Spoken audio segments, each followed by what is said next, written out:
Hello and welcome once again to Spiritism, a Closer Look. This is our program number 12, transmitted through Kardec Radio.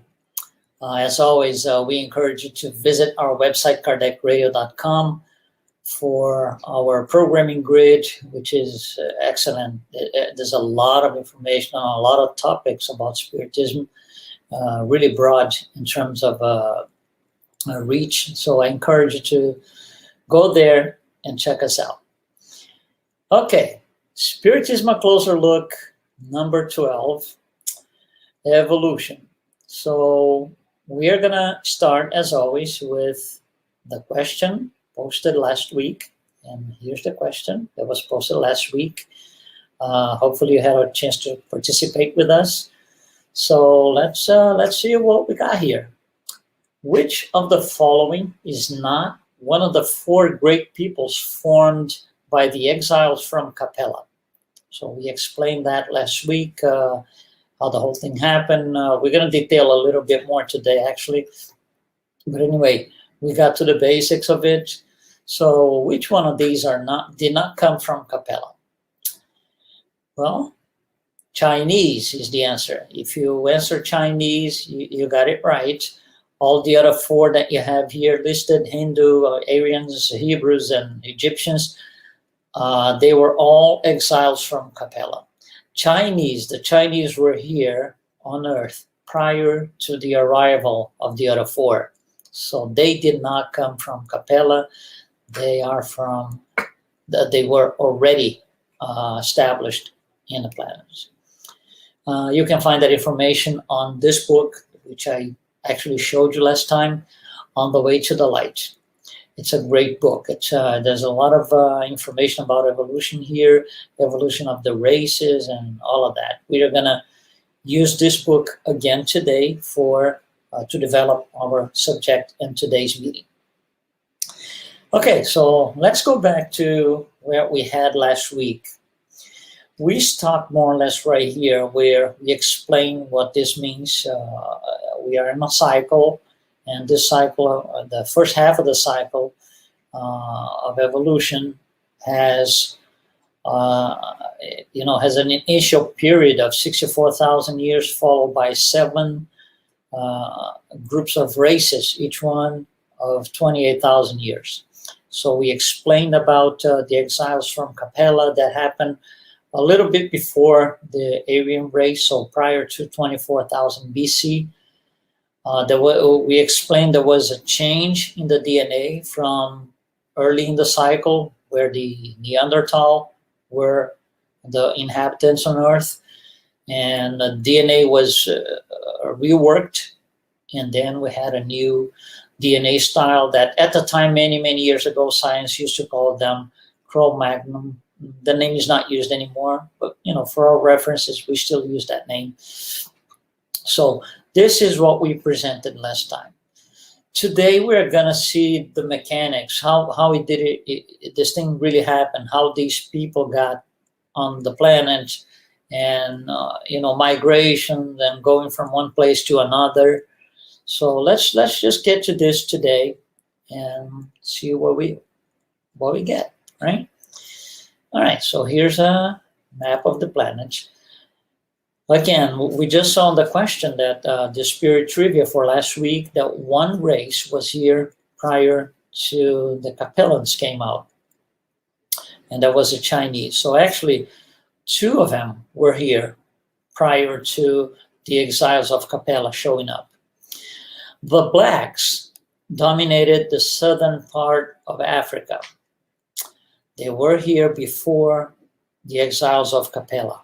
And the yellow ones, the Chinese, they were here before, as we just saw it. So these groups of people, they were here prior to the events of Capella. All right, so Capella sent out, we explained that last week. So from Capella, we start receiving on Earth several spirits, groups of spirits that are more advanced physically, morally, and intellectually, that will help the planet Earth in terms of development and moral advance, especially moral advancement. So when they start coming in, and we just saw prior slide, they started coming in before 24,000 BC. Okay, so anywhere before that. And according to Emmanuel on the book On the Way to the Light, in principle, mostly they come to Asia, where modern India is today, in that area more or less. So they start populating the area. And those are, again, those are not Neanderthal anymore. Those are Cro-Magnon, okay? From India, a smaller group, not all of them, but a group comes to Egypt. So they cross over to the west side, they go over the peninsula, and they establish themselves in Egypt. So that's the first migration on the planet, okay? All right, so let's keep going. That, of course, that doesn't stop there. So let's get a closer look at the map so we can show, especially Europe and Asia, closer, so we can explain what happened.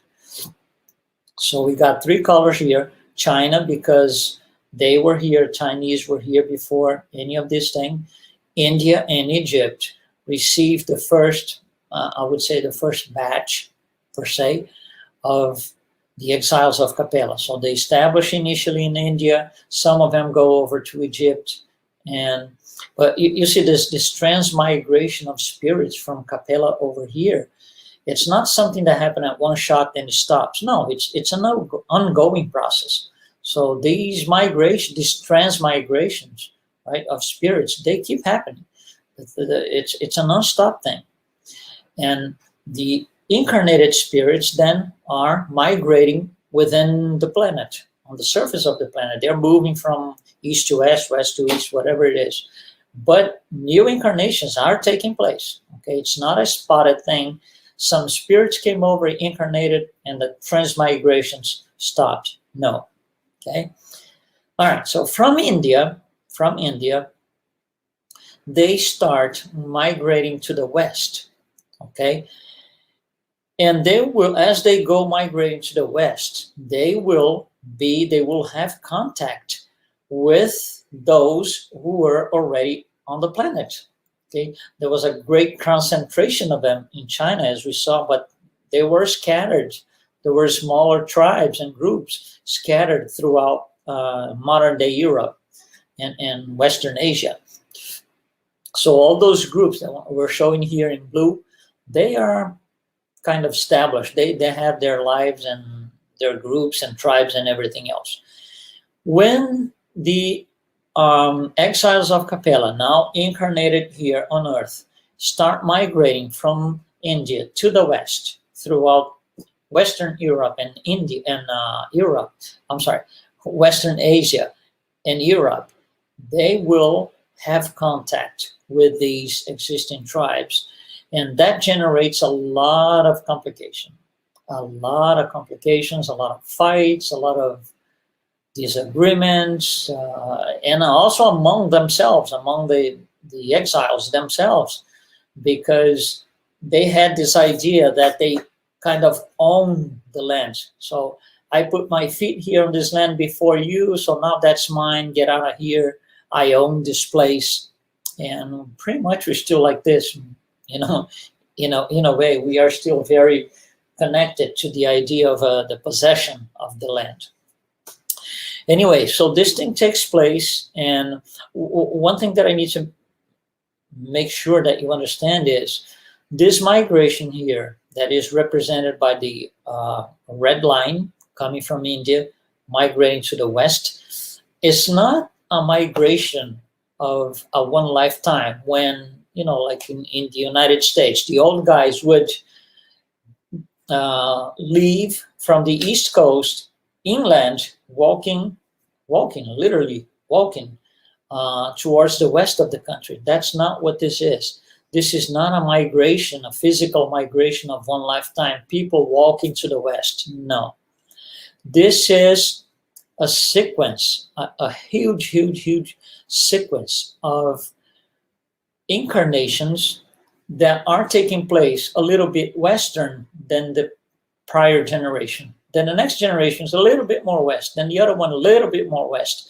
These are generations after generations after generations, which as spiritists we could understand as incarnations after reincarnations after reincarnations. It's a long shot. This is not something that somebody starts walking today out of India. In 10 years, they're going to be in Portugal. No, okay? This needs to be understood. It's a long, long, long process. And like I said, a lot of fighting, a lot of disagreements because of the idea that I now own the land, I possess the land, and you can't get close because it belongs to me. So this idea of separation starts to grow really strong, and of course it generates a lot of wars and fights and everything else. And I'll tell you, it's still like that today. Maybe not as barbarian as before, but we're still attached to the idea of owning the land and owning the land and all of that. Anyway, so from India, these groups start to come, migrate to the left. And at one point, as soon as they get to modern day Europe, they separate. So they go through different channels, different ways. Each one, some go west, some go a little bit to the south, some go north. It's, they kind of separate. And that's going to provide us with an explanation, according to Emmanuel, on how things really got started in Europe. So those who go to Greece, modern day Greece, I have to use the current country name because otherwise we couldn't, tell you exactly where things happen. So I'm using the name Greece. Of course, at the time there were no Greece, no Italy, no France, nothing like this. But if we don't go by the modern day name, we're not going to get anywhere. So one group goes to Greece. That will give origin to the Greek culture and the entire civilization. And they were very attached to the idea of arts, especially music, and teaching. These people, that's why they were together and separated from the other ones, because they always thought that teaching the next generation, teaching the kids, teaching just somebody else was something really important for personal growth, personal development. Okay, so that is characteristic of Greece and the Greeks. Another group goes to modern day Italy, and that will give birth to the Latins per se. Okay, so the Latins are going to be all around Italy, a little bit north of Italy, central north of Italy, and a little bit east of Italy as well, the Latins. Another group goes further west, all the way into modern day France. And from there, we're going to see the origin for the Celts. The Celts will come from that group that made its way all the way to the west of Western Europe as far as France. And another group goes a little bit north, and they go to modern day Germany. That will give birth to all the Germans and Saxons and all those people. And one interesting thing about them is they kind of separated from the others because they had this idea that things could not be static, where you just sit there like this and you wait for things to happen. They were looking after something different, something more. They were always looking for something more. There's gonna be more. I need more. I want to find new things. I want to search and research, which probably the best words to use, modern word, is a general idea of progress. So they were very attached to the idea of progress. That's important. That was important for them. And that was a driving force for the Germans and Saxons, just like a driving force for the Greeks was arts and teaching. And one interesting thing, the people that came to the Eastern Mediterranean, so that would be North Egypt, more or less in that area, they are the ones to make it, and also Iraq, modern day Iraq, Iran, they were the first to bring the idea of using of writing. That came from the Sumerians that are, they used to be in Iraq, Iran area, and northeast, I would say, of Egypt. So the idea of writing and putting things on, writing on the walls, as we see, right? It came from those people. It came from them. Okay? All right. So that's how Europe starts to be populated. Now, one thing that needs to be clear is those blue dots that I showed you here, those were the tribes and groups that were already established before these migrations from India to the West. And those were Neanderthals. Those were prior to the exiles of Capella, which bring a new DNA under the name of Cro-Magnon. And that's, of course, with the migration and mix of races and mix of people and groups and tribes, the descendants of the Neanderthal, little by little, will have their DNA changed, or maybe a better word is updated, right? We are in a technological era. Everything is updated. So the DNA, little by little, generation after generation, will be updated until a certain generation down the road, they become Cro-Magnon instead of Neanderthal, and the Neanderthal will disappear because it will get replaced. But in the beginning, the first Cro-Magnon, they are descendants of the Neanderthal. All right. Okay, let's keep going. Let's zoom a little bit in the Middle Eastern area. So we saw these migrations coming from India, which is east of the area here, all the way into Europe. But because of all the fighting, all the disagreements, some people could not just settle anywhere because they wanted to settle where groups were already in place, other groups and other tribes and other people. So they would fight, they would be, they wouldn't have to look for somewhere else. The somewhere else that they wanted is also a place where there's people installed, there's people settled, and they will fight again, they will leave and look for another place, and it goes on like this. Because of all the, they're here, remember, right? They're here because their moral standards in regards to to their orb, Capella, was not that much great. It was not that great. So these groups start to find a little bit more difficult to find a place. So they start coming back all the way to the peninsula, the Arabian Peninsula, and get all together in there and make their way to Palestine. And those are the Hebrews. So the Hebrews did not at all want to mix races, mix with other people other than themselves. They would not take the idea of living, among other peoples not very well. So they created this general idea that Emmanuel uses these words that you see on your screen on the top left, top right: exclusive vanity. So they had this idea that they were the chosen ones, they were the best, and they had to be a pure race, if you will, and they would not just simply mix with anybody else. It was out of the question, out of their ideas. So they established themselves in the area of Palestine with all the fighting and everything else, which, by the way, never stopped. It still goes on. Every day you turn on the news and they're fighting. Okay? So that's a global general idea of how everything happened. If we could summarize this, okay, in a very direct and simple way, we had the blacks and the yellows in place before the exiles of Capella. When they come, when they start incarnating here, again, they will populate after the migration. They will populate 4 areas, which are shown right here.